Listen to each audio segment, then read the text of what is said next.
m'appelle Dany Cléiet-Marel, je suis aéronaute, explorateur on va dire, et j'ai utilisé les aérostats pour faire de la recherche sur les forêts tropicales, pour faire des images et pour découvrir le monde.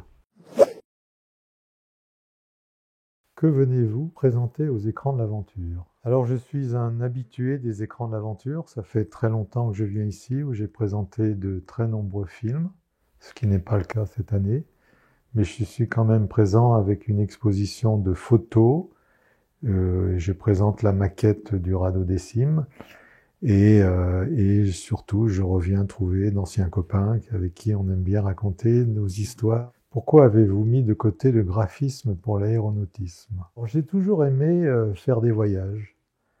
Quand j'étais étudiant, avec des copains, on achetait des vieilles voitures et on partait traverser le Sahara. J'ai fait beaucoup de voyages, j'ai fait un tour du monde dans un combi Volkswagen, mon petit côté routard de l'époque. Donc j'ai toujours eu cette passion pour les voyages. Et quand j'ai commencé à faire de la montgolfière, j'ai tout naturellement voulu monter des expéditions avec une montgolfière. Pouvez-vous nous parler d'une de vos inventions? L'invention la plus simple et celle qui marche, qui est énormément utilisée, c'est la bulle des cimes. Quand on faisait nos expéditions avec le radeau des cimes et le dirigeable, il faut savoir que c'était le plus gros dirigeable jamais construit au monde à air chaud. Donc c'est énorme, il fait 55 mètres de long. Et surtout, ça demande ma présence chaque fois pour que des scientifiques puissent accéder à la canopée. C'est-à-dire que je suis le seul pilote. Donc il faut que les scientifiques dépendaient de moi pour pouvoir faire des vols. Et il y avait une énorme demande. Donc l'idée, ça a été de permettre à tout le monde d'accéder à la canopée de façon très simple. Maintenant que nous avons fait connaissance, découvrons ensemble quelle graine d'aventurier se cache en vous. Quelle aventure rêviez-vous de vivre quand vous étiez petit?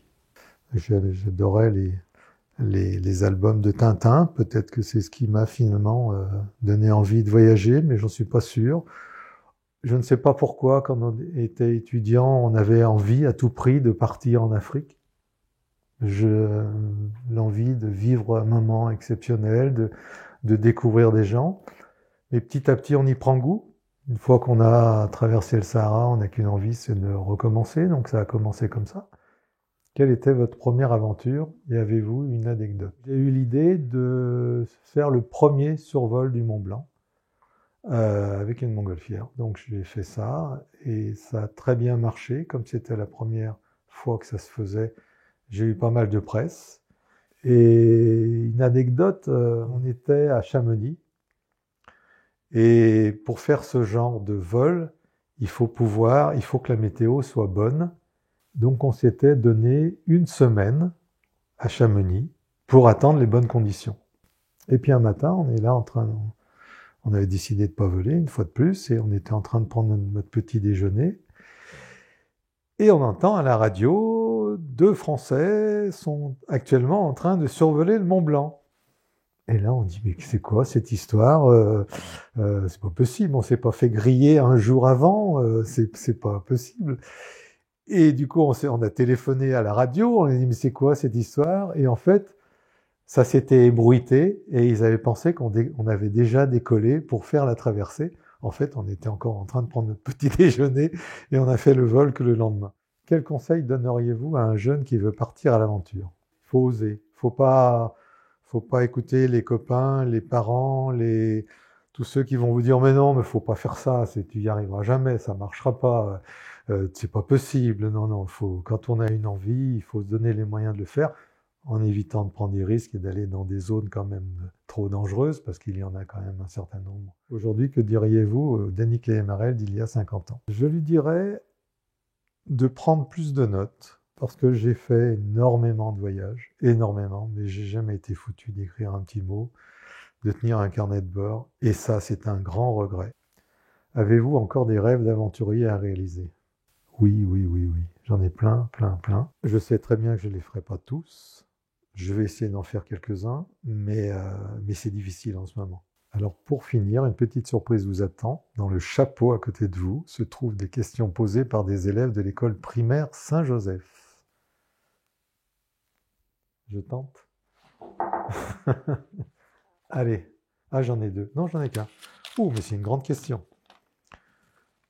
Avez-vous été témoin du réchauffement climatique ou des phénomènes météorologiques nouveaux que l'homme ne réussit plus à maîtriser? Oui, dans les extrêmes. On va dire que dans les pays très chauds et dans les pays très froids, c'est visible. Quand on va dans le nord, dans le Grand Nord, par exemple en Groenland, je suis allé 5 fois au Groenland, à 15 ans d'intervalle, et j'ai vu à Ilulissat, qui est l'endroit où, je ne dirai plus le nom du glacier parce que c'est un nom impossible et que je ne m'en souviens pas, j'ai vu reculer le front de glacier de 40 km en 15 ans. Il faut dire que c'est un glacier qui est immense.